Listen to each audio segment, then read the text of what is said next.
ദൈവനാമത്തിന് മഹത്വമുണ്ടായിരിക്കട്ടെ. വീണ്ടും ഒരു വീഡിയോയുമായി നിങ്ങളുടെ മുമ്പിൽ വരുവാൻ ദൈവം ഇടയാക്കിയ കൃപയ്ക്കായി നന്ദിയോടെ സ്തുതിക്കുന്നു.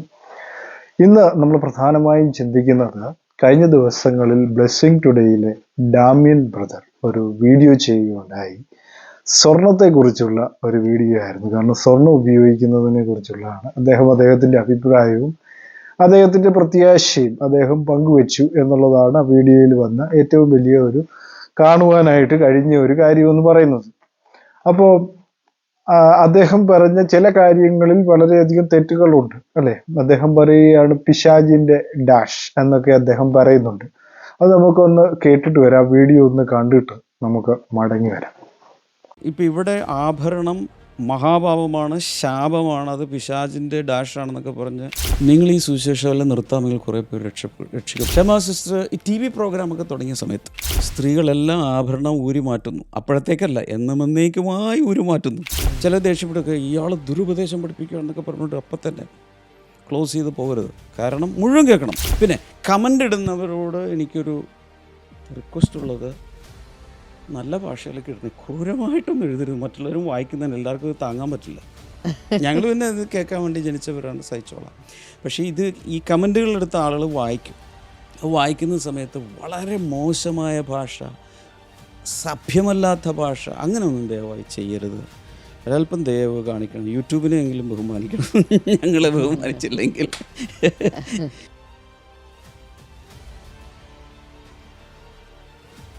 അപ്പോൾ നമ്മൾ വീഡിയോ കണ്ടു കാണുമല്ലോ. വീഡിയോയിൽ അദ്ദേഹം പറഞ്ഞത് നമ്മൾ ശ്രദ്ധിച്ചു. വിമർശനങ്ങളൊക്കെ ഉണ്ടാകുന്നെങ്കിൽ ഉണ്ടായിക്കോട്ടെ എന്നുള്ള രീതിയിലാണ് അദ്ദേഹം പറഞ്ഞത്. അദ്ദേഹത്തിന്റെ അഭിപ്രായവും അദ്ദേഹത്തിന്റെ പ്രത്യാശ അദ്ദേഹം പങ്കുവെച്ചു എന്നുള്ളതാണ് നമുക്ക് മനസ്സിലാക്കാനായിട്ട് കഴിയുന്ന ഒരു കാര്യം എന്ന് പറയുന്നത്. അപ്പോൾ നമ്മുടെ ബോംബെയിലുള്ള ഒരു ഫിനി എന്ന് പറയുന്ന ഭാഷ, അതിനെതിരായിട്ട് ഒരു വീഡിയോ കഴിഞ്ഞ ദിവസങ്ങളിൽ അദ്ദേഹം ചെയ്തു. അദ്ദേഹത്തിന് ഏറെ ബഹുമാനമുണ്ടെന്നൊക്കെയാണ് അദ്ദേഹം പറയുന്നത്. ഏറെ ബഹുമാനമുണ്ടെങ്കിൽ അദ്ദേഹത്തെ വിളിച്ച് ചോദിച്ചാൽ പോരെ. അദ്ദേഹത്തെ അറിയാവുന്ന ആളാണെങ്കിൽ അദ്ദേഹത്തോട് നേരിട്ട് ചോദിച്ചാൽ പോരെ, നിങ്ങളുടെ സഭയിൽ ഇതാണോ പഠിപ്പിക്കുന്നത്? അതൊരു വീഡിയോയിലിട്ട് അതൊരു വലിയ വിഷയമാക്കി. കാരണം എന്ന് വെച്ച് കഴിഞ്ഞാല്, നമ്മള് ഓരോ സംഘടനകളെ കുറിച്ച് പഠിക്കുമ്പോൾ ആ സംഘടനയിൽ ചില സംഘടനകൾ, ഇപ്പൊ ബെന്തിക്കോസ് സംഘടനകൾ നമ്മൾ നോക്കുമ്പോൾ ആഭരണം പൂർണ്ണമായും വർജിക്കണം, അല്ലെങ്കിൽ വർജനം വേണമെന്നാണ് അവർ പഠിപ്പിക്കുന്നത്. അവർ പാരമ്പര്യമായിട്ട് പഠിപ്പിച്ചു വരുന്ന ഒരു കാര്യം അതാണ്. പക്ഷെ പാരമ്പര്യമല്ല ദൈവവചനം പഠിപ്പിക്കുന്നത്, അല്ലെ? കർത്താവായ യേശു ക്രിസ്തുവിന്റെ രക്തത്താൽ വീണ്ടെടുക്കുന്നവർക്ക് പാരമ്പര്യവുമായി യാതൊരു ബന്ധവും ഇല്ല എന്നുള്ള കാര്യം അപ്പോസ്തലൻ പറയുന്നുണ്ട്.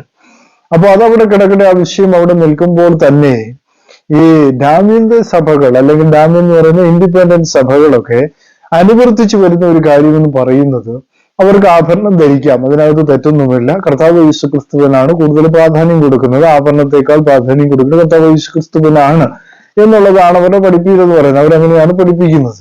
അത് അവരുടെ ഡിനോമിനേഷൻ, അവരുടെ സംഘടന. അപ്പോൾ ഫിന്നി പാസ്റ്ററെ സംബന്ധിച്ചിടത്തോളം ഫിന്നി പാസ്റ്റർ പ്രശ്നം അതല്ല. കാരണം അദ്ദേഹം പാരമ്പര്യമായിട്ട് ബെന്തിക്കോസ് സഭയിൽ ബന്ധപ്പെട്ട് കിടക്കുന്ന വ്യക്തിത്വമാണ്. അപ്പൊ അദ്ദേഹത്തെ സംബന്ധിച്ചിടത്തോളം അദ്ദേഹത്തിന്റെ പിതാക്കന്മാർ പഠിപ്പിച്ചു എന്ന് പറഞ്ഞുകൊണ്ടുള്ള ഭാഗങ്ങളാണ് അദ്ദേഹം ഇത് ചെയ്യുന്നത്. അപ്പൊ ഡാമിനെ പോലുള്ള അദ്ദേഹം പറയുകയാണെങ്കിൽ, അദ്ദേഹം ഒറ്റയ്ക്ക് അദ്ദേഹത്തിന്റെ സഭ, അദ്ദേഹം ആ സഭയിലെ അപ്പോസ്തലൻ അല്ലെങ്കിൽ ആ സഭയുടെ ഹെഡ് എന്നുള്ള രീതിയിൽ കടന്നു പോകുന്ന ഒരു മനുഷ്യനാണ്. അപ്പൊ അദ്ദേഹത്തിന്റെ സഭയോട് അദ്ദേഹം പറഞ്ഞ കാര്യങ്ങളാണ്. അപ്പൊ അദ്ദേഹം പറഞ്ഞ സ്വർണത്തിന്റെ കാര്യം പറഞ്ഞപ്പോൾ അവരുടെ സഭയിലെ ആൾക്കാർ അതിന്റെ താഴെ വന്ന് കമന്റ് ഇട്ടു. പക്ഷെ പറഞ്ഞു, ശരിയാണ്, ഞങ്ങളത് കറക്റ്റ് ആണ് കാര്യങ്ങളൊക്കെ എന്ന് പറഞ്ഞുകൊണ്ട് അവരുടെ ഭാഷയിൽ പറയുകയാണെങ്കിൽ അത് റിസീവ് ചെയ്തു, ആമീൻ എന്നൊക്കെ പറഞ്ഞ് അവരത് സ്വീകരിക്കുന്നതായിട്ട് കമന്റുകൾ നമുക്ക് കാണാൻ കഴിഞ്ഞു. അത് അദ്ദേഹത്തിന്റെ ആ ഒരു ഗ്രൂപ്പിനോട് അദ്ദേഹം പറഞ്ഞൊരു കാര്യമാണ്, അല്ലെ? എന്ന് പറഞ്ഞ് ഇതെല്ലാം സഭയാണ് എന്ന് നമുക്ക് പറയാൻ കഴിയുകയില്ല. ക്രിസ്തുവിന്റെ സഭ വേറെ, ക്രിസ്തുവിന്റെ സഭ എന്ന് പറയുമ്പോഴത്തേക്കും വളരെ വ്യത്യാസമുണ്ട്. സഭ എന്താണെന്നുള്ള കാര്യം രക്ഷിക്കപ്പെട്ടവർ കൊണ്ടുവരികയാണ് സഭ എന്ന് വിളിച്ചത്. ഇവിടെ കാണുന്നതെല്ലാം ഡിനോമിനേഷൻ ആണെന്ന് ഞാൻ കഴിഞ്ഞ ഇടങ്ങളിൽ അതിനെക്കുറിച്ച് സംസാരിച്ചപ്പോൾ വളരെ വ്യക്തമായിട്ട് നിങ്ങളോട് പറഞ്ഞൊരു കാര്യമാണ്. അപ്പം ഇദ്ദേഹത്തെ സംബന്ധിച്ചിടത്തോളം, ഫിന്നി എന്ന് പറയുന്ന പാസ്റ്ററെ സംബന്ധിച്ചിടത്തോളം ഇപ്പൊ പ്രശ്നം എന്താണ്? സ്വർണ്ണ തെരുവീതി എന്നൊരു വാക്ക് അദ്ദേഹം അവിടെ ഉപയോഗിച്ചു എന്നാണ് പാസ്റ്റർ ഡാമിയൻ ഉപയോഗിച്ചു എന്നാണ് പാസ്റ്റർ ഫിന്നി പറയുന്നത്. അത് ചെയ്യുവാൻ പാടില്ല എന്ന് അദ്ദേഹം പറയുകയാണ് അങ്ങനെ ഒരു കാര്യം ഇവിടെ പറഞ്ഞിട്ടില്ല. സ്വർണം എന്ന് പറയുമ്പോൾ അത് സ്വർഗത്തിൽ വളരെ താഴ്ന്നതായിട്ടാണ് ഉപയോഗിക്കുന്നതെന്നാണ്, അതവിടെ ഉപയോഗിച്ചിരിക്കുന്നതെന്നാണ് അദ്ദേഹം പറയുന്നത്. അത് പുത്തനാം യെരൂശലേമിനെ കുറിച്ചാണ് പറഞ്ഞതെന്നാണ് അദ്ദേഹം അവിടെ പറയുന്ന ഒരു കാര്യം എന്ന് പറയുന്നത്. ആ വീഡിയോയിൽ നമ്മൾ കാണുമ്പോൾ, ഉടനീളം കാണുമ്പോൾ നമുക്കത് മനസ്സിലാക്കാനായിട്ട് സാധിക്കുന്നു. അപ്പൊ എന്താണ് ഫിലിപ്പ് പാസ്റ്റർ പ്രശ്നം എന്ന് നമുക്കൊന്ന് ആ വീഡിയോയോട് ഒന്ന് കണ്ടിട്ട് വരാം. ഫിലിപ്പ് പാസ്റ്റർ പറഞ്ഞ കാര്യം എന്താണെന്ന് നമുക്ക് അതുകൂടെ കണ്ടിട്ട് നമുക്ക് തിരിച്ചു വരാം. സ്നേഹവന്ദനങ്ങൾ പ്രിയമുള്ളവരെ, പാഠഭേദത്തിൻ്റെ ഒരു പുതിയ പാഠത്തിലേക്ക് എല്ലാ മാന്യപ്രേക്ഷകരെയും സ്വാഗതം ചെയ്യുകയാണ്. ഡാമിയൻ പാസ്റ്റർ സ്വർണം ഉപയോഗിക്കുന്നതിനെക്കുറിച്ച് ഒരു പോഡ്കാസ്റ്റ് ചെയ്തു. നമ്മളൊക്കെ കണ്ട വീഡിയോ ആണ്. ഞാൻ ആ വീഡിയോ പൂർണ്ണമായി കണ്ടില്ല, പക്ഷേ ഒരു ക്ലിപ്പ് കണ്ടു. ക്ലിപ്പ് കണ്ടപ്പോൾ എനിക്ക് വലിയ ആകാംക്ഷ ഉണ്ടായിട്ട് വീഡിയോയുടെ ആദ്യത്തെ ഭാഗവൽപ്പം ഒന്ന് കണ്ടു. പ്രതികരിക്കണം, ഒരു വീഡിയോ ചെയ്യണമെന്ന് തോന്നി. ആസാദിയുടെ പ്രേക്ഷകർക്ക് അറിയാമല്ലോ, സാധാരണഗതിയിൽ ആസാദിയിലൂടെ ഞാൻ ആരുടെയും പേരെടുത്ത് പലപ്പോഴും വീഡിയോകൾ ചെയ്യാറില്ല. പ്രത്യേകിച്ചും ദൈവദാസന്മാരാണെങ്കിൽ, കാരണം ഞാൻ ദൈവദാസന്മാരെ ഒത്തിരി റെസ്പെക്റ്റ് ചെയ്യുന്നു. ഡാമിയൻ പാസ്റ്ററേയും അതുപോലുള്ള എല്ലാ ദൈവദാസന്മാരെയും, അത് ഈ പറഞ്ഞതുപോലെ ഏത് സഭാവിഭാഗമാണ്, ഡിനോമിനേഷനാണെന്നൊന്നും നോക്കാതെ ദേവദാസന്മാരെ റെസ്പെക്റ്റ് ചെയ്യുന്ന കൂട്ടത്തിലാണ് ഞാൻ. അതുകൊണ്ട് അത്തരം വിഷയങ്ങൾ വരുമ്പോൾ അവർക്കെതിരായിട്ടോ അനുകൂലമായിട്ടോ ഒന്നും അധികം വീഡിയോ ഞാൻ ചെയ്യാറില്ല. ചിലപ്പോഴൊക്കെ ദേവദാസന്മാരെ ഒറ്റപ്പെടുത്തി ആക്രമിക്കുന്നത് കാണുമ്പോൾ ഞാൻ അവരെ സപ്പോർട്ട് ചെയ്തുകൊണ്ട് വീഡിയോ ചെയ്യാറുമുണ്ട്. അതുകൊണ്ട് തന്നെ വളരെയധികം ഒരു ധർമ്മസങ്കടത്തോടു കൂടിയാണ് ഞാൻ ഈ വീഡിയോ ചെയ്യുന്നത്. മറ്റൊന്നുമല്ല, ഈ ഡാമിയൻ പാസ്റ്ററുടെ പേര് എനിക്ക് ഈ വീഡിയോയിൽ പറയേണ്ടി വരുന്നല്ലോ എന്നുള്ള ധർമ്മസങ്കടം.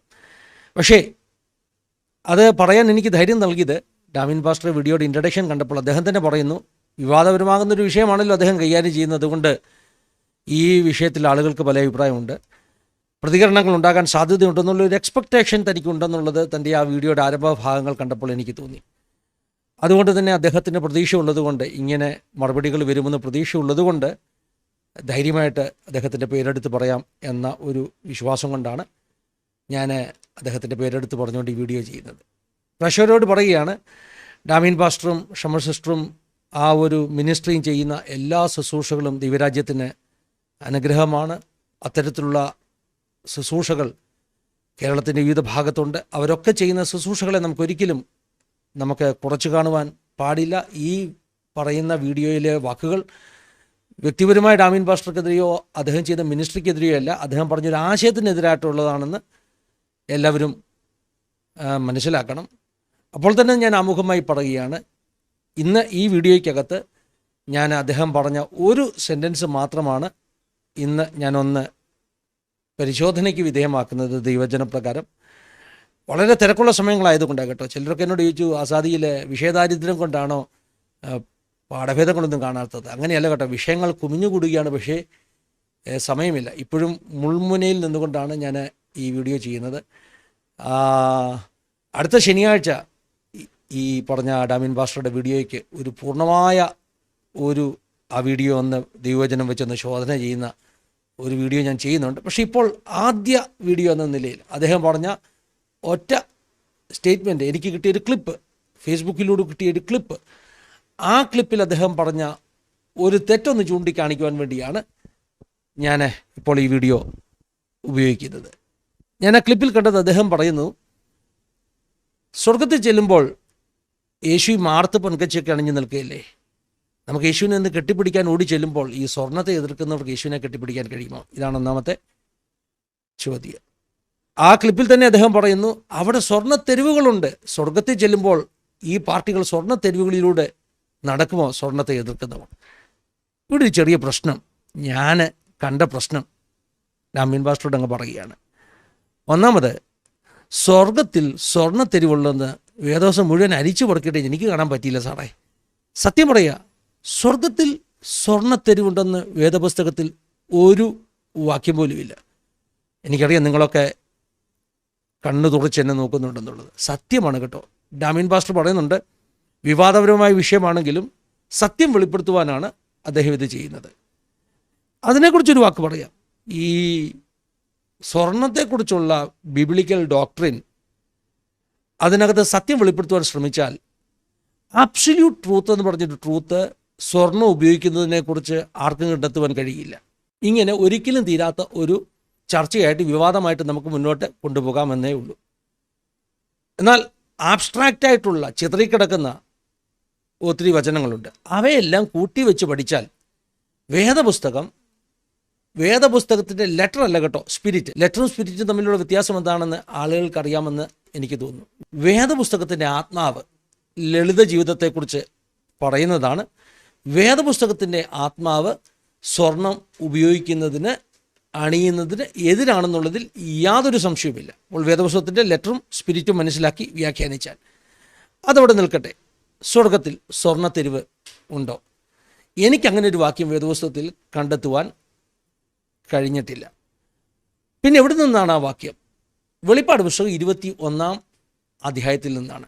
വെളിപ്പാട് പുസ്തകം 21 അധ്യായത്തിൽ പറയുന്നത്, പ്രിയപ്പെട്ട ഡാമിൻ പാസ്റ്ററെ, പ്രിയപ്പെട്ട ഷമർ സിസ്റ്ററെ, അത് സ്വർഗത്തിലെ സ്വർണ്ണത്തെരുവിനെ കുറിച്ചല്ല, പുതിയ ജെറുസലേം എന്ന് പറയുന്ന മനോഹരമാകുന്ന പട്ടണം ഭൂമിയിൽ സ്ഥാപിക്കപ്പെടുമ്പോൾ ആ പട്ടണത്തിലെ തെരുവുകളെക്കുറിച്ചാണ്. ഇനി ശ്രദ്ധിച്ചൊന്ന് കേൾക്കണം. പുതിയ ജെറുസലേം സ്വർഗത്തിലല്ല, ഭൂമിയിലാണ്. നമ്മളൊക്കെ ഇടയ്ക്ക് പറയും നമ്മൾ സ്വർഗത്തിൽ പോകാനുള്ളവരാണ്. പക്ഷേ അതിൻ്റെ തിയോളജിക്കൽ കറക്റ്റ്നെസ് അങ്ങനെയല്ല കേട്ടോ. സ്വർഗത്തിൽ പോകാനുള്ളവരാണ് നാമെങ്കിലും മധ്യാകാശ സ്വർഗത്തിൽ അവനോടൊപ്പം ആയിരിക്കുമെങ്കിലും ഈ ഭൂമിയിൽ 1000 ആണ്ട് വാഴ്ചയുടെ കാലത്ത് നാം ഈ ഭൂമിയിൽ തന്നെയാണ്. അതുപോലെ തന്നെ പുതിയ ആകാശവും പുതിയ ഭൂമിയും ഉണ്ടായ ശേഷം ഭൂമിയിൽ സ്ഥാപിക്കപ്പെടുന്ന പുതിയ ജെറുസലേം, ആ പുതിയ ജെറുസലേമിലാണ് നമ്മൾ പാർക്കാൻ പോകുന്നത്. അപ്പോൾ ഭൂമി തന്നെ പാരഡൈസ്, സ്വർഗമായി മാറുന്ന ഒരു വീക്ഷണമാണ് വേദപുസ്തകത്തിലുള്ളത്. ആദം നഷ്ടപ്പെടുത്തിയ പർദീസയെ ഈ ഭൂമിയിൽ തന്നെ യേശു കർത്താവ് എന്ത് ചെയ്യുന്നു? റീസ്റ്റോർ ചെയ്യുന്നു. അതാണ് ക്രിസ്തീയ പ്രത്യാശ. ഒരു ഭയങ്കര റീസ്റ്റോറേഷൻ്റെ സ്റ്റോറി, റിഡംഷൻ്റെ സ്റ്റോറി, നഷ്ടപ്പെട്ടതിനെ തിരിച്ചെടുത്തുകൊണ്ട് വരുന്ന ഒരു സ്റ്റോറിയാണ് വേദപുസ്തകം ഉൽപ്പത്തി മുതൽ വെളിപ്പാട് വരെയുള്ളത്. അതുകൊണ്ട് സ്വർഗത്തിലല്ല സ്വർണ്ണത്തെരുവുള്ളത്, ഭൂമിയിൽ പുതിയ ജെറുസലേമിലാണ്. ഇനി ഒരു കാര്യം മനസ്സിലാക്കണം. അത് ഈ നമ്മൾ പറയുന്നത് പോലെ നമ്മൾ ഈ ചുറ്റും കാണുന്ന സ്വർണത്തെക്കുറിച്ചല്ല പറയുന്നത്. തെളിവെന്ത്? അവിടെ പറയുന്നു ട്രാൻസ്പെറൻറ്റ് ഗോൾഡ് എന്നാണ് പറയുന്നത്. ട്രാൻസ്പെറൻറ്റ് ഗോൾഡ് എന്നാണ് പറയുന്നത്. ട്രാൻസ്പെറൻ്റ് ആയിട്ടുള്ള ഗോൾഡ് നിങ്ങൾ കണ്ടിട്ടുണ്ടോ? ഇല്ല. അപ്പോൾ അത് ഗോൾഡിനെ കുറിച്ചല്ല അവിടെ പറയുന്നത്. നമ്മൾ ഈ അണിയുന്ന ഗോൾഡിനെ കുറിച്ചല്ല അത് പറയുന്നത്. പിന്നെ അവിടെ പറയുന്നത് ഈ വെളിപ്പാട് കാണുന്ന വ്യക്തിക്ക് എക്സ്പ്ലെയിൻ ചെയ്യാൻ പറ്റാത്തൊരു കാര്യമാണ്. ട്രാൻസ്പെറൻ്റ് ആയിട്ടുള്ള, വളരെയധികം ഡിവൈനായിട്ടുള്ള, വളരെയധികം അത്ഭുതകരമായൊരു കാഴ്ച താൻ കാണുമ്പോൾ അതിനെ തൻ്റെ ലിമിറ്റഡ് ആകുന്ന വൊക്കാബുലറി താൻ എക്സ്പ്ലെയിൻ ചെയ്യുകയാണ്. ഇത് ഗോൾഡ് പോലെ ഉള്ള ഒരു റോഡ്, പക്ഷേ ട്രാൻസ്പെറൻ്റ് ആണ്. അപ്പോൾ നമുക്കൊക്കെ എക്സ്പ്ലെയിൻ ചെയ്യാൻ പറ്റുന്നതിൽ അപ്പുറമാണ് പ്രിയപ്പെട്ട പാസ്റ്ററെ ഈ സ്വർഗത്തിലെ തെരുവെന്നൊക്കെ പറയുന്നത്. അത് ഗോൾഡ് ഒന്നുമല്ല കേട്ടോ. ഇനി ഒരു കാര്യം കൂടി ചേർത്തങ്ങ് വായിക്കാം. വേദപുസ്തകത്തിൽ പറയുന്നുണ്ട്, അന്നാളുകളിൽ സ്വർണം വീഥികളിൽ മലം പോലെ ഇട്ട് ചവിട്ടും എന്ന് പറഞ്ഞാൽ സ്വർണത്തിൻ്റെ വില പോവും. നമ്മുടെ റോഡ് മുഴുവൻ ടാറ് ഇടുന്നതിന് പകരം സ്വർണം കൊണ്ടാണ് അത് പണിതിട്ടുള്ളതെങ്കിൽ ആരെങ്കിലും ആ സ്വർണം എടുത്ത് കാതിലിടുമോ, കഴുത്തിലിടുമോ? കാരണം എന്താ? അതിൻ്റെ വില പോയി. ടാറെടുത്ത് ആരെങ്കിലും കഴുത്തിലോ കാതിലോ ഇടാറുണ്ടോ? ഇല്ല. അതിൻ്റെ വില പോയി എന്നുള്ളതാണ് സത്യം. വേദപുസ്തകം പറയുന്നു അന്നാളിൽ സ്വർണം മലം പോലെ വീഥികളിലിട്ട് ചവിട്ടും. കാരണം അതിനൊരു വിലയില്ല എന്ന് തോന്നത്തക്കവണ്ണം അതൊന്നുമില്ലാതായി തീരുന്ന ഒരു കാലമുണ്ടെന്ന് വേദപുസ്തകം പറയുന്നു, പ്രവചനങ്ങളിൽ നിന്ന് കേട്ടോ. അപ്പോൾ അങ്ങനെ ഒരു ആറ്റിറ്റ്യൂഡ് സ്വർണത്തോട് തോന്നണമെങ്കിൽ ഈ സ്വർണം മലം പോലെ ചവിട്ടുന്ന സ്വർണം എടുത്ത് കാതിലിട്ടാൽ നമ്മൾ എന്താ പണിയാടാ കാണിക്കുന്നത് എന്ന് ചോദിക്കില്ലേ?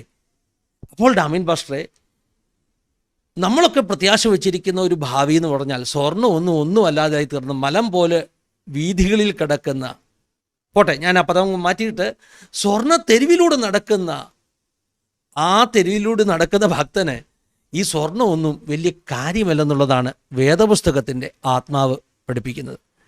ഇനിയും യേശുവിനെ ആരെങ്കിലും കാണുമ്പോൾ മാർത്ത് പൊൻകച്ചി അണിഞ്ഞതുകൊണ്ട് അവനെ ആലിംഗനം ചെയ്യുന്നതിൽ നിന്ന് മാറി നിൽക്കുമോ? അവിടെ ഒരു കാര്യം മനസ്സിലാക്കണം. യോഹന്നാൻ കണ്ട വെളിപ്പാട് പുസ്തകത്തിലെ യേശുവിൻ്റെ മഹത്വം ഗ്ലോറിയോടുകൂടെ വെളിപ്പെട്ട ഒരു വെളിപ്പെടലാണ്. അതായത് മഹത്വപൂർണ്ണനാകുന്ന ക്രിസ്തുവിനെ യോഹന്നാൻ നേരിട്ട് കണ്ണുകൊണ്ട് കാണുകയാണ്. ഇന്നുവരെ യോഹന്നാൻ കണ്ടത് മനുഷ്യരൂപം എടുത്ത യേശുവിനെയാണ്. അതായത് കസിനായ യേശു എന്ന് പറയാം അല്ലേ?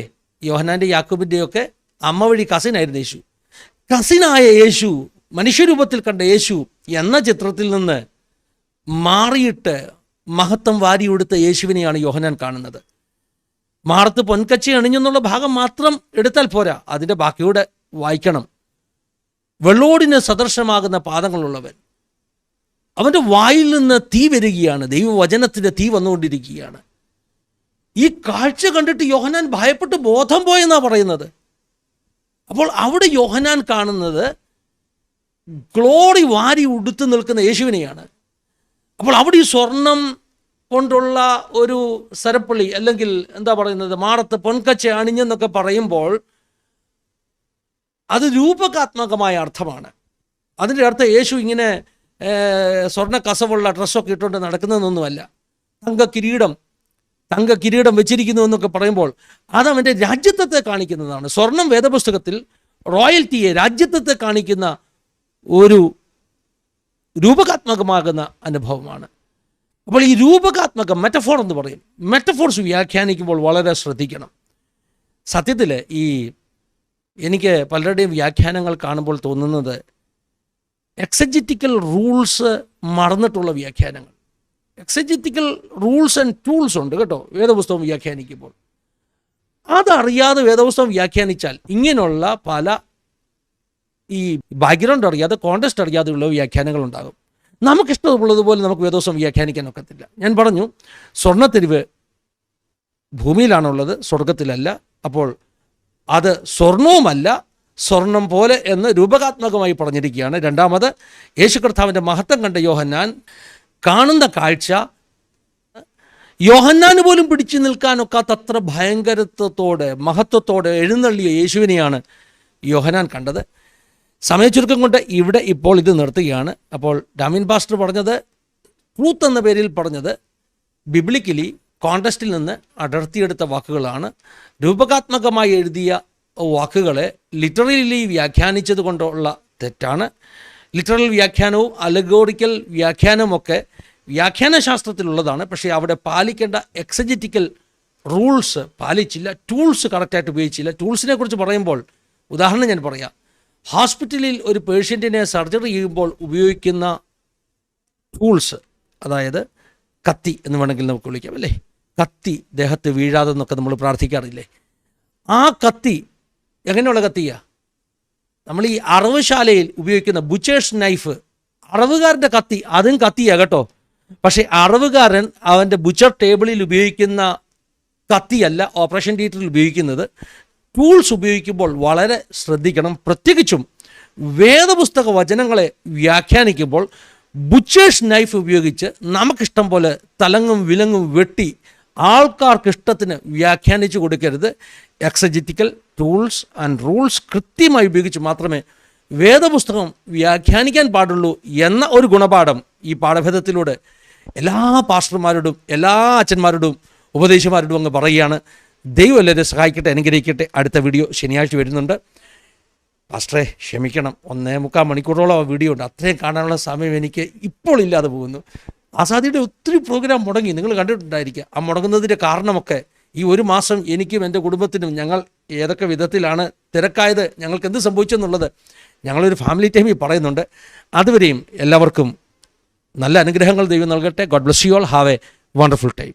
ഫിന്നി പാസ്റ്റർ പറഞ്ഞത് എല്ലാവരും ശ്രദ്ധിച്ച് കാണുമല്ലോ അല്ലെ. വെളിപ്പാട് പുസ്തകം 21 അധ്യായം അതിൻ്റെ 18 വാക്യത്തിൽ നമ്മൾ വായിക്കുന്നത് ഇങ്ങനെയാണ്. വെളിപ്പാട് പുസ്തകം 21 അധ്യായം അതിൻ്റെ 18 വാക്യം. ഞാൻ നിങ്ങളുടെ അറിവിന് വേണ്ടി ആ ഭാഗം ഒന്ന് വായിക്കുകയാണ്. വെളിപ്പാട് പുസ്തകം 21 അധ്യായം അതിൻ്റെ 18 വാക്യം.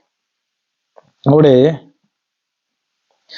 മതിലിന്റെ പണി സൂര്യകാന്തവും നഗരം സ്വച്ഛ സ്ഫടികത്തിനൊത്ത തങ്കവുമായിരുന്നു എന്ന് അവിടെ പറയുന്നുണ്ട്. അവിടെയെല്ലാം സ്വച്ഛ സ്ഫടികം, സ്വർണം എന്ന വാക്ക് കണ്ടില്ല എന്ന് അദ്ദേഹം പറയുന്നു. അദ്ദേഹം അവിടെ സ്വർണം എന്ന വാക്ക് അവിടെ ഉപയോഗിച്ചിട്ടുണ്ടെങ്കിൽ തന്നെ ഇപ്പൊ ചില ഭാഗങ്ങളിലൊക്കെ ഞാൻ ഇംഗ്ലീഷ് വേർഷനിൽ ഞാനത് വായിച്ചപ്പോൾ എനിക്ക് മനസ്സിലായത് പുവർ ഗോൾഡ് എന്ന വാക്ക് അവിടെ എനിക്ക് കാണാൻ കഴിഞ്ഞു, അല്ലെ. കല്ലുകൾ പോലും സ്വർണ്ണ കല്ലുകൾ പോലെയുള്ള ഭാഗങ്ങൾ ഞാൻ അവിടെ ശ്രദ്ധിച്ചു. അപ്പൊ അവിടെ അങ്ങനെയൊക്കെ അവിടെ പറഞ്ഞിട്ടുണ്ട്. മരതകം എന്ന് പറഞ്ഞിട്ടുണ്ട്, ഗോമേതകം എന്ന് പറഞ്ഞിട്ടുണ്ട്, ഇങ്ങനെയെല്ലാം പറഞ്ഞിട്ടുണ്ട്. പക്ഷേ നമുക്കെല്ലാം ഒരു പ്രശ്നമുണ്ട്. എന്തെങ്കിലും ഒരു ഭാഗം നമ്മൾ പഠിച്ചു പോയെങ്കിൽ പിന്നെ നമ്മളുടെയൊക്കെ വിചാരം നമ്മൾ എന്തൊക്കെയോ അറിവുകൾ നമ്മൾ നേടിപ്പോയി എന്നൊരു ചിന്ത നമുക്കെല്ലാം ഉണ്ട്. കാരണം നമ്മൾ വായിച്ചിട്ടുണ്ട്, ആരെങ്കിലും പഠിച്ച പുസ്തകത്തിൽ നമ്മൾ വായിച്ചിട്ടുണ്ട്. പിന്നെ അതങ്ങ് എന്താ പറയുക, അതിനെ പറ്റി പറയുമ്പോൾ മറ്റൊരാൾ പറയുന്നത് അത് തെറ്റാണ് എന്ന് നമുക്കെല്ലാം ഉള്ള ഒരു ടെൻഡൻസിയാണ്. അവൻ പറയുന്നത് തെറ്റാണ് എന്ന് പറഞ്ഞുകൊണ്ട് ഇവിടെ സംഭവിച്ചിരിക്കുന്ന ഒരു കാര്യം, ഫിലിപ്പ് പാസ്റ്ററെ സംബന്ധിച്ചിടത്തോളം അദ്ദേഹം ബെന്തിക്കോസ് ബാക്ക്ഗ്രൗണ്ടിൽ നിന്ന് വന്നതുകൊണ്ട് അദ്ദേഹം ആഭരണത്തെ അവര് പാരമ്പര്യമായിട്ട് ഉപേക്ഷിച്ച ആൾക്കാരാണ്, അല്ലെ. ചിലപ്പോൾ അദ്ദേഹം വേറെ ഡിനോമിനേഷനിൽ വന്നിട്ടുള്ള ആളായിരിക്കാം. പക്ഷെ എങ്കിലും ബെന്തിക്കോസ് പാരമ്പര്യമുള്ളവർക്ക് എല്ലാ ആഭരണം ഉപയോഗിക്കാറില്ല, നല്ല കാര്യം. ആരുടെ ഉപയോഗിക്കുന്നില്ലെങ്കിൽ നല്ല കാര്യം. പക്ഷേ ഇദ്ദേഹത്തിന്റെ സഭയിൽ പഠിപ്പിച്ച കാര്യമാണ്. ഡാമിയൻ അദ്ദേഹത്തിന്റെ പ്രത്യാശയും അദ്ദേഹത്തിന്റെ കൺസെപ്റ്റുമാണ് പറഞ്ഞത് സ്വർണ്ണ തിരുവീരിയാണ്. സ്വർണം എന്ന് പറയുമ്പോൾ മേത്തരമാണ്. അതിനിടയ്ക്ക് അദ്ദേഹം ആ വീഡിയോയിൽ പറയുന്ന ഒരു കാര്യമുണ്ട്, സ്വർണം എന്ന് പറയുമ്പോൾ താന്നതിനെയാണ് കാണിക്കുന്നത്, സ്വർണം ചവിട്ടുവാനുള്ളതെന്നൊക്കെ അദ്ദേഹം പറഞ്ഞു. സ്വർണവും ഗോമേതകവും ഒക്കെ ഒരു മേത്തരമായ ഒന്നിനെയാണ് സ്വർഗത്തിൽ കാണുന്നത്. പക്ഷേ നമ്മള് കൊരിന്ത്യർ ലേഖനത്തിൽ നമ്മൾ വായിക്കുമ്പോൾ അവിടെ ഒരു കാര്യം പറയുന്നുണ്ട്. കൊരിന്ത്യർ ലേഖനത്തിലേക്ക് നമ്മൾ വരുമ്പോൾ അപ്പോസ്തലനായ പൗലോസ് പറയുന്ന ഒരു കാര്യമുണ്ട്. അതിൻ്റെ 13-ാം അധ്യായത്തിലേക്ക് വരുമ്പോൾ 9-ാം വാക്യത്തിൽ പറയുന്ന ഒരു കാര്യമുണ്ട്. 1 കൊരിന്ത്യർ 13:9 പറയുന്നു, അംശമായി മാത്രം നാം അറിയുന്നു, അംശമായി മാത്രം പ്രവചിക്കുന്നു, പൂർണ്ണമായത് വരുമ്പോൾ അംശമായത് നീങ്ങിപ്പോകും എന്ന് അവിടെ പറയുന്നു. അപ്പം സ്വർഗരാജ്യത്തെ കുറിച്ച് പല കാര്യങ്ങളും കർത്താവായ യേശു ക്രിസ്തുവിന് പോലും പറയുവാനുണ്ട്. പറഞ്ഞാലെങ്കിലും തീരത്തില്ലാത്തത് കൊണ്ടും പുസ്തകത്തിൽ എഴുതാൻ ഇടയില്ലാത്തത് കൊണ്ടും ഒക്കെ കർത്താവ് അത് പകുതി കാര്യങ്ങൾ മാത്രമേ കർത്താവ് ശിഷ്യന്മാരോട് പോലും പറഞ്ഞുള്ളൂ. അത് കഴിഞ്ഞ് അപ്പോസ്തലനായ പൗലോസിനും വെളിപ്പാടുകൾ ഉണ്ടായിട്ടുണ്ട്. സ്വർഗരാജ്യത്തെ കുറിച്ച് വളരെയധികം വെളിപ്പാടുകൾ, അല്ലെങ്കിൽ പുത്തനാം യെരൂശലേമിനെ കുറിച്ചും വെളിപ്പാടുകൾ ഉണ്ടായിട്ടുണ്ട്. അപ്പം അവിടെ ഇത്രയും അറിയാവുന്ന അപ്പോസ്തലനായ പൗലോസ് പറയുകയാണ്, നമ്മളെല്ലാം അംശമായിട്ടേ അറിയുന്നുള്ളൂ, എല്ലാം പൂർണ്ണമായിട്ട് നമ്മൾ അറിയുന്നുണ്ടോ? ഇല്ല. അപ്പം സ്വർഗത്തെ സംബന്ധിച്ചിടത്തോളം സ്വർഗത്തിനവിടെ ഗോമേതകം, അതുപോലെ തന്നെ നമ്മളിപ്പോൾ വായിച്ച വാക്യത്തില് നമ്മൾ കണ്ട കാര്യം എന്ന് പറയുമ്പോൾ 21:18 പറയും, മതിലിന്റെ പണി സൂര്യകാന്തവും നഗരം സൂര്യകാന്തവും നഗരം സ്വച്ഛ സ്ഫടികത്തിനൊത്ത തങ്കവുമായിരുന്നു എന്ന് അവിടെ വായിക്കുന്നു. അപ്പൊ ഇംഗ്ലീഷിൽ പറയുമ്പോൾ പുവർ ഗോൾഡ് എന്നും ആ ഒരു സിറ്റിയെ കുറിച്ച് അവിടെ പറയുന്നത് പുവർ ഗോൾഡ് എന്നാണ് ഇംഗ്ലീഷിൽ ഞാനത് വായിച്ചപ്പോൾ എനിക്ക് കാണുവാൻ കഴിഞ്ഞ ഒരു കാര്യം എന്ന് പറയുന്നത്. അപ്പം ഈ ഭൂമിയുമായി യാതൊരു ബന്ധങ്ങളും ഇതിനില്ല എന്നുള്ള, ഭൂമിയിലെക്കാട്ടിലും മേത്തരമായിരിക്കും സ്വർഗത്തിൽ നമുക്ക് ലഭിക്കാൻ പോകുന്നത്. അതുകൊണ്ടാണ് ഈ ലോകം വെടിയുന്നത് എനിക്ക്, അല്ലെങ്കിൽ ക്രിസ്തുവിനോട് ചേർന്നിരിക്കുന്നത് ഏറ്റവും സന്തോഷം എന്ന് അപ്പോസ്തലനായ പൗലോസ് പറയുന്നു. ഫിലിപ്പിയർക്ക് എഴുതിയ ലേഖനത്തിൽ പറയുന്നുണ്ട്, അല്ലേ. അപ്പം ഇതിലും മേത്തരമായിരിക്കും, ഈ ലോകത്തിനേക്കാളും ഭയങ്കര മേത്തരമായിരിക്കും സ്വർഗത്തിൽ നമുക്ക് ലഭിക്കുവാനായിട്ട് പോകുന്നത്. സ്വർഗത്തിൽ കർത്താവ് തരുമ്പോൾ ഏറ്റവും താഴ്ന്ന കാര്യമാണ് നമുക്ക് തരുന്നത്. ചിലപ്പോൾ ഈ ഭൂമിയിൽ നമുക്ക് ഒത്തിരി താഴ്ന്ന കാര്യങ്ങൾ കിട്ടുമ്പോൾ, വളരെ കുറഞ്ഞ ലെവലിൽ നമുക്ക് കാര്യങ്ങൾ കിട്ടുമ്പോൾ കർത്താവ് നമുക്ക് മേത്തരമായ കാര്യങ്ങൾ സ്വർഗത്തിൽ തരാം എന്നുള്ള കാര്യങ്ങളും അതിനകത്ത് രേഖപ്പെടുത്തിയിട്ടുണ്ട്, അല്ലെ. ഇപ്പൊ സ്വർണ്ണ വീതി ഉണ്ട് എന്ന് പറയുമ്പോൾ തന്നെ നമ്മുടെ ഡാമിൻ ബദർ പറഞ്ഞതുപോലെ എന്താണ്, ഒരു മേത്തരമായ ഒരു വീതി ഉണ്ടാകാം അവിടെ. നമ്മൾ വിചാരിക്കുന്നത് പോലെയല്ല സ്വർണ്ണ തെരുവീതി എന്ന് പറയുമ്പോൾ. അങ്ങനെ ആയിരിക്കാം അത് മനസ്സിലാക്കേണ്ട ഏറ്റവും വലിയൊരു വാസ്തവം എന്ന് പറയുന്നത്. പക്ഷെ എങ്കിലും അദ്ദേഹത്തിന്റെ വെളിപ്പാട് ശരിയാണെന്ന് ഞാൻ പറയുകയില്ല. അതുപോലെ തന്നെ ഫിലിപ്പ് പാസ്റ്ററുടെ വെളിപ്പാട് ശരിയാണെന്ന് പറയുവാൻ കഴിയുകയില്ല. അദ്ദേഹം ഒരു പാരമ്പര്യത്തെ പിടിച്ചുകൊണ്ട്, ഇവിടുത്തെ പ്രശ്നം അതല്ല, അവിടുത്തെ വെളിപ്പാടല്ല എന്നുള്ള കാര്യം വാസ്തവമാണ്. ആഭരണമാണ് ഇവിടുത്തെ വിഷയമെന്ന് അത് കേട്ടിരിക്കുന്നവർക്കും അദ്ദേഹം കൊടുത്ത മറുപടിക്കും നമുക്ക് മനസ്സിലാക്കാനായിട്ട് സാധിക്കുന്നുണ്ട്. അപ്പം ആഭരണം വിഷയം ഇതിനകത്ത് ചർച്ച ചെയ്യപ്പെട്ടിട്ടില്ല. എങ്കിലും ഞാൻ പറയുന്നതിന്റെ ഒരു കാരണം, ഇവർ തമ്മിൽ എന്താണ്, ആഭരണത്തിന്റെ കാര്യത്തിൽ ഒന്നാമത്തെ കാര്യം ചേർച്ചയില്ല, ഐക്യമില്ല. കാരണം രണ്ട് സംഘടനകളാണ്. അതുകൊണ്ട് തന്നെയാണ് ഇവർ തമ്മിലുള്ള ഒരു ക്ലാഷ് അവിടെ ഉണ്ടായി എന്നുള്ള കാര്യം വളരെ വ്യക്തമാണ്, അല്ലെ? എന്നിട്ട് അതിനകത്ത് ഞാൻ പാസ്റ്ററെ ബഹുമാനിക്കുന്നു എന്ന് പിന്നെ പാസ്റ്റർ പറയുന്നുവെങ്കിൽ അദ്ദേഹത്തെ വിളിച്ചു ചോദിച്ചാൽ പോലെ, നിങ്ങൾ ഇങ്ങനെയാണോ നിങ്ങളുടെ വിശ്വാസം, നിങ്ങളുടെ വെളിപ്പാട് ഇങ്ങനെയാണോ, അല്ലെ? നമ്മൾ അപ്പോസ്തല പ്രവൃത്തികളിലെ കള്ളപ്രവാചകന്മാർ വരുമ്പോൾ അവിടെ ഒരു കാര്യമുണ്ട്. അവിടെ അപ്പോസ്തലന്മാരും മൂപ്പന്മാരും വിളിച്ചു കൂട്ടി അവർ ആലോചിച്ച ശേഷമാണ് ഒരു മറുപടി പറയുന്നത്, അല്ലേ? ജനത്തിന് ഘനമായതൊന്നും നിങ്ങളുടെ മേൽ ഞങ്ങൾ വെക്കുന്നില്ല എന്നവർ പറയുമ്പോൾ തന്നെ അവർക്കൊരു ആലോചന ഉണ്ടായിരുന്നു, അവർക്കൊരു കൂട്ടായ്മ ഉണ്ടായിരുന്നു. ഇത് വിളിച്ചു പോലും ചോദിക്കാതെ എന്തിനാ പക്ഷേ അങ്ങനെ പറഞ്ഞത് എന്ന് ചോദിക്കാനുള്ള മര്യാദ പോലും ഇല്ല. വീഡിയോ ചെയ്ത് ഇത് ചെയ്യുകയാണ്. അപ്പൊ തന്നെ ഒരു ദിവസം കൊണ്ട് തന്നെ ബ്രദർ ഡാമിയൻ അവിടെ ദുരുപദേശിയായി കഴിഞ്ഞു. കാരണം എന്ന് വെച്ച് കഴിഞ്ഞാൽ പല ആളുകളുടെയും പോസ്റ്റുകൾ ഞാൻ ശ്രദ്ധിച്ചു, അല്ലെ? അദ്ദേഹം തന്നെ അത് പറയുന്നുണ്ട്, എന്നെ ദുരുപദേശകനാക്കും എന്ന് പറഞ്ഞു. അതുപോലെ തന്നെ സംഭവിച്ചു. പലരും അത് വെച്ച് പോസ്റ്റ് ഇറക്കാനായിട്ട് തുടങ്ങിക്കഴിഞ്ഞിരിക്കുന്നു. അപ്പം ഇതിനകത്തെ കൃത്യമായ വെളിപ്പാടുകൾ ഉണ്ടാകുന്നില്ല. എന്താണ് കാരണം എന്ന് ഞാനിപ്പോൾ വായിച്ചു. കൊരിന്ത്യർ ലേഖനത്തിൽ ഞാൻ വായിച്ചത് വളരെ സത്യപരമായ ഒരു കാര്യമാണ്, അല്ലെ? യഥാർത്ഥ വെളിപ്പാട് ആർക്കും ഇതുവരെ ലഭിച്ചിട്ടില്ല. അതാണ് സത്യം എന്ന് പറയുന്നത്. നിങ്ങൾ അംശമായിട്ട്, അതൊരു പ്രവചനത്തിന്റെ കാര്യമാണ് അവിടെ പറഞ്ഞത്, അല്ലെ? ഒരു പ്രവചനത്തിന്റെ കാര്യം അവിടെ പറയുന്നുണ്ട്, അല്ലെ? അംശമായി മാത്രം നാം അറിയുന്നു, അംശമായി മാത്രം നാം പ്രവചിക്കുന്നു. അപ്പൊ പ്രവാചകൻ എന്ത് ചെയ്യുന്നു? അംശമായിട്ടേ പ്രവചിക്കുന്നുള്ളൂ. എന്ത് കാര്യം വന്നതെന്ന് പറഞ്ഞാൽ അവൻ പ്രവചിക്കുന്നുണ്ടെങ്കിലും അവനൊരു പൊതു പ്രയോജനം ഉണ്ടാകുന്നതിന് വേണ്ടിയായിരിക്കും ഒരു പ്രവാചകൻ പ്രവചിക്കുന്നത്. എങ്കിലും എന്താണ്, അവൻ അംശമായിട്ടേ പ്രവചിക്കുന്നുള്ളൂ എന്ന് അവിടെ വളരെ വ്യക്തമായിട്ട് പറയുന്നുണ്ട്. അപ്പൊ അത് നമ്മൾ മനസ്സിലാക്കേണ്ട ഏറ്റവും വലിയൊരു കാര്യമാണ്. എന്താണ്? അംശമായി മാത്രം പ്രവചിക്കുന്നു, പൂർണ്ണമായത് വരുമ്പോഴോ അംശമായത് നീങ്ങിപ്പോകും. അപ്പം പുത്തനായ യെരൂശലേം നമ്മുടെ കണ്ണിൽ കാണുമ്പോൾ നമ്മൾ വിചാരിച്ചതിലും അപ്പുറമായിരിക്കും, വളരെ മേത്തരമായിരിക്കും. അതാണ് നമ്മൾ മനസ്സിലാക്കേണ്ട ഏറ്റവും വലിയൊരു കാര്യം എന്ന് പറയുന്നത്. അപ്പൊ ഈ ലോകത്ത് കിട്ടാവുന്നതിൽ ഏറ്റവും കൂടിയ മേത്തരമായ ഒരു കാര്യമാണ് കർത്താവായ യേശു ക്രിസ്തു നമുക്ക് തരുവാൻ ആഗ്രഹിക്കുന്നത്, അല്ലെ? വളരെ ചെറിയ കാര്യമൊന്നുമല്ല. അതുകൊണ്ടാണ് ഇവിടുത്തേത് കണ്ട് നമ്മൾ എന്ത് ചെയ്യരുത്, ആശ വെക്കരുതെന്ന് പറയുന്നതിന്റെ ഏറ്റവും വലിയൊരു കാര്യം എന്ന് പറയുന്നത്, അല്ലെ? ഏറ്റവും മേത്തരമായ നമുക്ക് വേണ്ടി കർത്താവ് സ്വർഗത്തിൽ ഒരുക്കുന്നുണ്ട്. അതുകൊണ്ട് തന്നെയാണ് ഈ പറയുന്ന കാര്യങ്ങൾ. അപ്പൊ രണ്ടുപേരുടെയും ചിന്താഗതി രണ്ടാണ്. കാരണം എന്ന് വെച്ച് കഴിഞ്ഞാൽ ആഭരണം, അല്ലെ? ഇപ്പൊ ആഭരണം ഇപ്പൊ ഉപയോഗിക്കുന്നു എങ്കിൽ, അയ്യോ, സ്നാനപ്പെടുത്താൻ വരുന്നവരോട് കർത്താവ് യേശു ക്രിസ്തു പറയുകയാണ്, അയ്യോ, സ്നാനപ്പെടുന്നതിന് മുമ്പ് അവർ ആഭരണം ഊരി വെപ്പിക്കണം എന്ന് ഈ പാസ്റ്ററോട് നേരത്തെ പറഞ്ഞേച്ചാണോ അവരെ കൊണ്ട് ആഭരണം ഊരിക്കുന്നത്? അത് ശരിയായ ഒരു കാര്യമാണ്. കർത്താവ് യേശു ക്രിസ്തു ആരോടും പറഞ്ഞിട്ടില്ല നിങ്ങൾ സ്നാനപ്പെടുത്തുമ്പോൾ ആഭരണം ഊരണം, ആഭരണം ഊരി സ്നാനപ്പെടുത്തണം എന്ന് ആരോടും പറഞ്ഞിട്ടില്ല. ആ ആഭരണത്തോടെയും സ്നാനപ്പെടുത്താൻ പറഞ്ഞിട്ടില്ല, രണ്ടും പറഞ്ഞിട്ടില്ല. പറയാത്ത കാര്യങ്ങളാണ് ഇവിടെ ആളുകൾ എന്ത് ചെയ്തുകൊണ്ടിരിക്കുന്നത്, പറഞ്ഞു പഠിപ്പിച്ചുകൊണ്ടിരിക്കുന്നത്, അല്ലെ? അല്ലെങ്കിൽ നിങ്ങൾക്ക് കത്രുമേശ തരത്തില്ല എന്ന് പറയുന്നത് പോലെയുള്ള വിഭാഗങ്ങൾ നമ്മുടെ ഇടയിലുണ്ട്.